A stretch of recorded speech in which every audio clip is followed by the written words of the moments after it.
నిన్న మొన్నటి దాకానేమో BJP party నాయకులు ఎన్వీఎస్ ప్రభాకర్ గారు, మీ దీపాదాస్ మున్షిఫ్ గారి మీద కొన్ని కామెంట్ చేస్తారు. ఇప్పుడేమో హరీష్ రావు గారు కామెంట్ చేస్తారు. వరుస కామెంట్ చూస్తుంటే ఏమనిపిస్తుంది మీకు?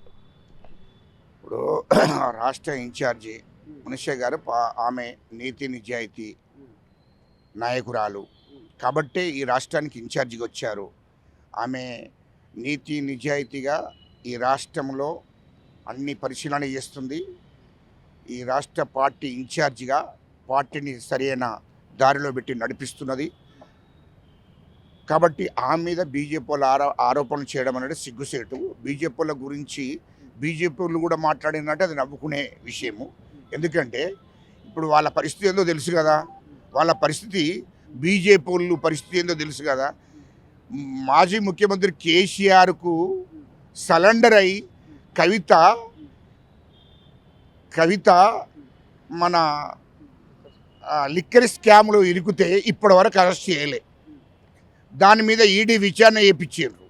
ఏమైనా ఈ విచారణలన్నీ మీరు కాంగ్రెస్ పార్టీ గురించి ఎట్లా మాట్లాడతారా? ఈ తెలంగాణ రాష్ట్ర ఇన్ఛార్జి మీద మాట్లాడే ముందు బాగా ఆలోచించుకోండి. ఎందుకంటే బీఆర్ఎస్ నాయకురాలు మాజీ ముఖ్యమంత్రి కూతురు లిక్కర్ స్కామ్లో ఇరికితే అవి అన్ని రుజువులైనాయి. అందరినీ పాపం దాంట్లో ఈమె దగ్గర పనిచేసిన వాళ్ళను ఆ మధ్యవర్తిగా ఉన్న వాళ్ళందరినీ అరెస్ట్ చేశారు. కవితను ఎందుకు అరెస్ట్ చేయలేదా? మీరు కవితను ఎందుకు అరెస్ట్ చేయలేదో చెప్పాలి. అది చెప్పకుండా ఇవన్నీ మాట్లాడకండి. ఎందుకంటే మీరు బీఆర్ఎస్ పార్టీకి అప్పుడున్న ప్రభుత్వానికి సరెండర్ అయ్యిండ్రు. వాళ్ళు వేసిన స్కాములన్నీ కూడా మీరు సమర్థించుకుంటూ వచ్చిండ్రు. ఒక్కటి కూడా బయట పెట్టలేదు. మరి మీ నరేంద్ర మోడీ ఈ దేశ ప్రధానమంత్రి, ఆయన చేతుల్నే ఈడీ ఉంటుంది, ఆయన చేతుల్నే సిబిఐ ఉంటుంది. మరి ఏమైనాయా మీరన్నీ? ఇవన్నీ మీ ఏజెన్సీలన్నీ మీ చేతుల్లో, కేంద్ర ప్రభుత్వం చేతుల్లో ఉన్నాయి కదా. విచారణ చేసేటి, చర్య తీసుకునేటి అన్నీ కూడా కేంద్ర ప్రభుత్వం చేతుల్లో ఉన్నది కదా. అన్నప్పుడు మీ ప్రధానమంత్రి కానీ కేంద్ర హోంమంత్రి అమిత్ షా గారు కానీ మరి ఎందుకు చర్య చేపట్టలేదు, ఎందుకు చర్య తీసుకోలేదని మేము అడుగుతున్నాం. ఇలాంటివి మాట్లాడకండి. మీరు అవినీతి గురించి మీరు మాట్లాడితే సిగ్గు అనిపిస్తుంది. ఒక్కొక్క ఎమ్మెల్యేను 100 కోట్లు పెట్టి కొనుక్కుంటా ప్రభుత్వాలు ఏర్పాటు చేస్తున్నారు. ఒక్కొక్క కాంగ్రెస్ నాయకులను ఇవాళ మధ్యప్రదేశ్లో కమల్నాథ్ నుంచి మొదలుకుంటే మొత్తం నాయకులందరినీ కూడా 100 కోట్లు, 200 కోట్లు, 500 కోట్లు, 1000 కోట్లు ఇచ్చి మీ పార్టీలో చేర్చుకుంటున్నారు.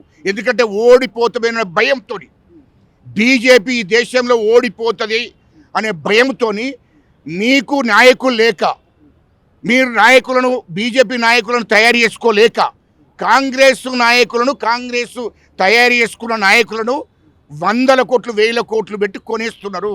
ఇది వాస్తవము. ఎందుకంటే మీరు గోవాలో చూడండి, గతంలో గోవాలో కూడా ఎమ్మెల్యేలను కొనుగోలు చేశారు, ప్రభుత్వాన్ని ఏర్పాటు చేసుకున్నారు.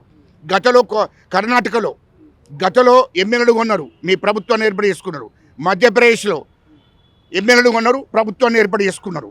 ఇదే విధంగా మహారాష్ట్రలో ఎమ్మెల్యేలు కొన్నారు, ప్రభుత్వాలను ఏర్పాటు చేశారు. ఇది వాస్తవ విషయాలు. ఇది దేశం అంతా తెలిసే. మీరు నీతులు చెప్తే అది సిగ్గనిపిస్తుంది, ప్రజలు నమ్మరు. మీరు ఎన్ని చెప్పినా. ఇయలో బండి సంజయ్ భారత జనతా పార్టీ అధ్యక్షుడు, ఆయన ఎందుకు తీసేశారు? దానికి జవాబు చెప్పండి. జవాబు ఇవ్వండి. ఎందుకంటే మీరు బీఆర్ఎస్కు ఈ దేశ ప్రధానమంత్రి నరేంద్ర మోడీ, అమిత్ షా సరెండర్ అయ్యారు. కాబట్టి బీఆర్ఎస్ వాళ్ళను మాట్లాడినందుకే, మాజీ ముఖ్యమంత్రి కేసీఆర్ను విమర్శించినందుకే ఇవాళ బండి సంజయ్ని బీజేపీ అధ్యక్షుడిగా తొలగించారు. ఇది వాస్తవం కాదా? ఎందుకంటే మీరు నీతుల గురించి మాట్లాడద్దు, అది సిగ్గనిపిస్తుంది. మీరు ఎన్ని చేశారో దేశ ప్రజలకు అన్నీ తెలుసు. ఖచ్చితంగా కాంగ్రెస్ పార్టీ ఈ దేశంలో ఖచ్చితంగా 250 సీట్లు గెలవబోతుంది, ఎంపీ సీట్లు.